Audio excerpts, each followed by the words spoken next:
Assalamualaikum warahmatullahi wabarakatuh. Semoga kita semua dalam kondisi sehat ya, untuk melaksanakan proses pembelajaran matematika pada hari ini. Oke, langsung saja ya. Silahkan kalian simak videonya tentang pola bilangan. Setelah itu kalian catat hal-hal yang penting dan perhatikan baik-baik supaya kalian mengerti dan paham. Oke, langsung saja kita mulai pembelajaran hari ini itu tentang pola bilangan. Oke.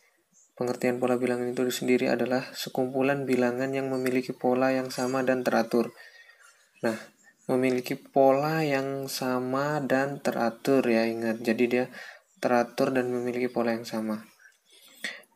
Oke, untuk jenis-jenis pola bilangan, itu yang pertama ada pola bilangan ganjil. Dari namanya saja sudah pola bilangan ganjil. Otomatis angka-angkanya ganjil.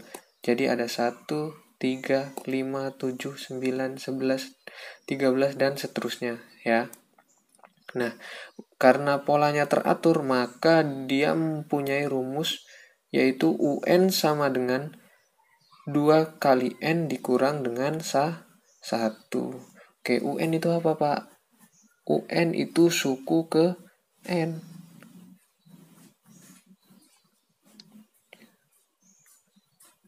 Suku ke N.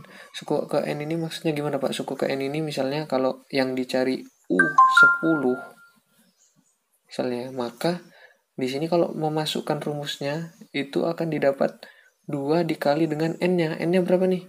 10. Berarti 2 kali 10 dikurang 1. Berarti berapa? 2 kali 10, 20. Dikurang 1 sama dengan 19. Nah, polanya selalu ganjil. Untuk apa, Pak, fungsinya rumus ini? Untuk mencari suku ke N-nya, UN-nya.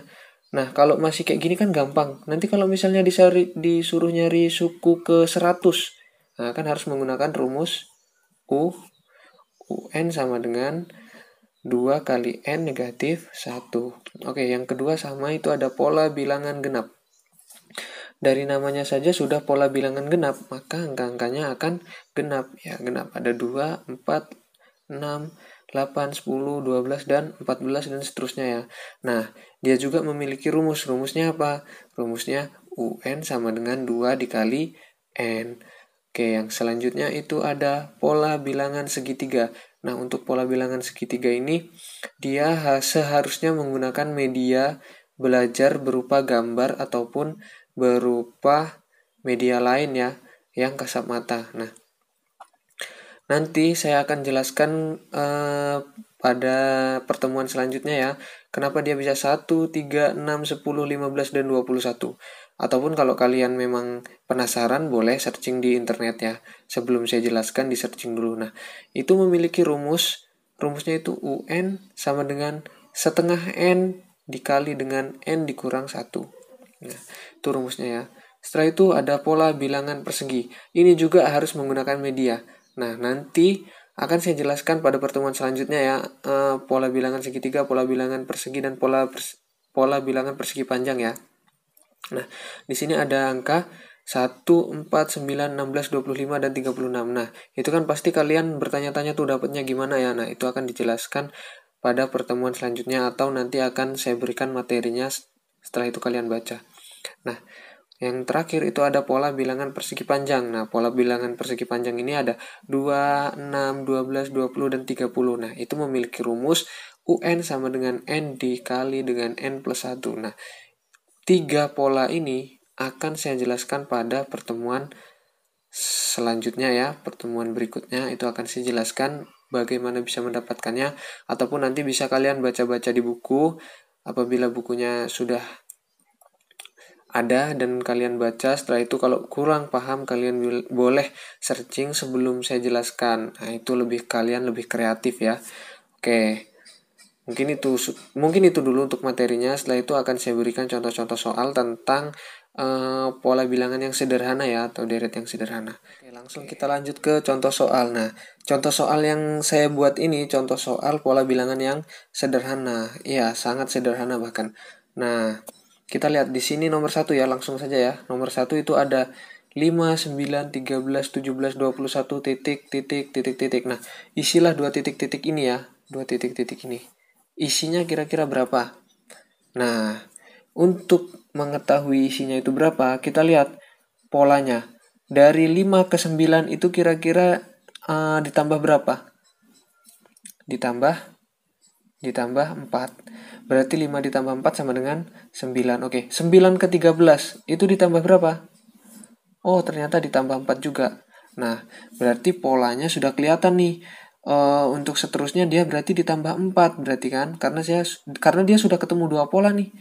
Dari 5 ke 9 ini ternyata ditambah 4. Nah, 9 ke 13 ini ternyata ditambah 4. Maka terlihat juga nih, 13 ke 17 itu berarti ditambah berapa? Tambah 4. 17 ke 21 juga ditambah 4. Maka selanjutnya itu 21 ditambah 4. 21 ditambah 4 sama dengan berapa? 25. Oke, selanjutnya juga ditambah 4. Berarti selanjutnya berapa? 25 ditambah 4 sama dengan 29. Oke, pintar. Nah, kalau memang kalian belum paham, silakan kalian cari contoh-contoh soal yang persis seperti ini. Di YouTube ada, di Google, di internet juga ada ya. Oke. Nah, untuk selanjutnya ini ada pola bilangan 61, 54, 47, 40 dan 33. Nah, nggak serta-merta dia harus selalu ditambah ya pola bilangannya. Maka dilihat pola bilangannya. Nah, ini ternyata selalu turun ya. Polanya selalu turun. Nah, kalau turun, nah 61 ke 54 ini kira-kira dikurang berapa? Oh, ternyata 61 ke 54 ini dikurang 7. Nah, setelah itu kita lihat 54 ke 47. Itu dikurang berapa juga? Oh, ternyata dikurang 7. Dikurang 7 juga ya. Habis itu 47 ke 40 itu dikurang 7 juga. Nah, 40 ke 33 itu ternyata dikurang 7 juga. Maka 33 dikurang 7 juga berapa hasilnya di sini untuk mengisi titik-titik ini? Iya, oke.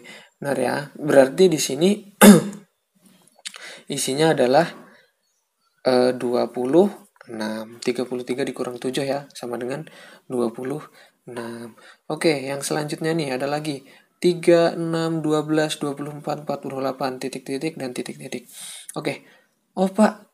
3 ke 6 itu ditambah dengan 3. Oke, kalau ditambah dengan 3, kira-kira 16 ke 12 itu kalau ditambah 3 nyampe atau enggak? Nah, kan enggak nyampe ya, berarti dia bukan pola penjumlahan, pengurangan, berarti pakai pola apa, Pak? Kita coba dengan perkalian. Nah, 3 ke 6 itu dikali dengan 2. Nah, 6 ke 12 itu dikali 2. Oke, 12 ke 24 itu dikali 2. 12 kali 2 berapa? 24. 6 kali 2 sama dengan 12. 3 kali 2 sama dengan 6. Maka 24 dikali 2 sama dengan berapa? 24 kali 2 sama dengan 48. Maka 48 dikali dengan 2.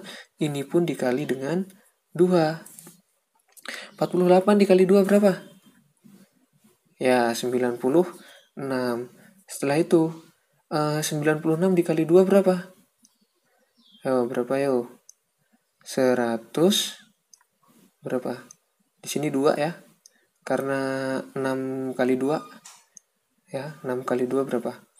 6 kali 2 kan 12 ya. Berarti 12 simpan 1. Setelah itu 9 kali 2 berapa? 18 tambah 1 192. Oke, itu ya untuk pola-pola yang sederhana. Nah, ini nih ada lagi nih pola yang cukup sulit. Nah, 1, 1, 2, 3, 5, 8, titik-titik, titik-titik, dan titik-titik. Loh, Pak, kalau kayak gini gimana caranya? Atau gimana nih cara menyelesaikannya, Pak? Nah, kita lihat. Kalau kalian menemukan soal kayak gini, ini namanya pola bilangan Fibonacci. Nah, kalau Fibonacci itu bagaimana? Nah, untuk mendapatkan 2 ini kan didapat dari 1 ditambah 1 sama dengan 2. Nah, selanjutnya untuk mendapatkan nilai 3 itu berarti 1 ditambah dengan 2. Ya. 1 ditambah dengan 2 hasilnya 3. Setelah itu untuk mendapatkan 5, itu kan 2 ditambah dengan 3 sama dengan 5. Berarti untuk mendapatkan 8 kan 3 ditambah 5, hasilnya 8, ya kan? Nah, ini tambah ini. Ya, 3 ditambah 5 sama dengan 8. Maka titik-titik ini otomatis 5 ditambah 8. Nah, 5 ditambah 8 hasilnya berapa? Yo, 5 tambah 8 hasilnya berapa? 13. Berarti untuk selanjutnya ini juga ditambah 8 ditambah dengan 3. 8 ditambah dengan 13. Berapa? 8 ditambah 13. 21. Berarti selanjutnya juga ditambahkan lagi. Ini ditambahkan dengan 21, ya kan? 13 ditambah 21 berapa? Berapa yuk? 33. Nah, ini hasilnya ya. Nah, seperti itu. Itu kalau khusus untuk bilangan Fibonacci. Nah, mungkin itu saja untuk materinya. Untuk bilangan persegi, persegi panjang dan segitiga, pola bilangannya itu akan kita lanjutkan pada pertemuan selanjutnya ya. Oke, untuk tugasnya nanti saya share menggunakan Word. Oke. Setelah itu kalian kerjakan dan kalian kumpul. Oke, sekian dari saya. Tetap semangat. Saya akhiri. Assalamualaikum warahmatullahi wabarakatuh.